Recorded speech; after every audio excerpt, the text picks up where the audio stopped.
বিশেষ করে বাঙালিদের লাঞ্চ থালিতে গরম গরম ভাত সাথে ঝাল ঝাল মাটন কষা হলে যেন আর কিছুই চাই না। কিন্তু আমার বাড়িতে যতই চিকেন বা মাটন স্পেশালি রান্না করা হোক না কেন, সাথে কিছু না কিছু তো খেতেই হবে। সেরমই একটা লাঞ্চের মেনু তোমাদের সাথে আজ শেয়ার করছি।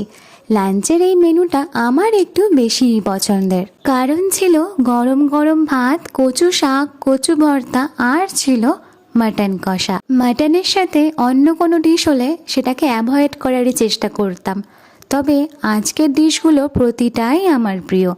কচু শাকটা যেন একটু বেশি ভালো লাগে খেতে আমার মতো তোমাদের এরম লাঞ্চ থালিটা প্রিয় হলে কমেন্টসে জানাতে একদম ভুলবে না। এবার আসছি মাটন কষার দিকে। ঝাল মিষ্টির এত সুন্দর কম্বিনেশন ছিল গ্রেভিটায়, দুর্দান্ত লাগছিল খেতে। বিশেষ করে আমার পছন্দের তো রেয়াজি পিস পড়েই গিয়েছিল। এটাও মায়ের হাতের একটা ইউনিক ডিশ বলাই যেতে পারে। তোমাদের সাথে অবশ্যই চেষ্টা করব রেসিপিটা শেয়ার করবার।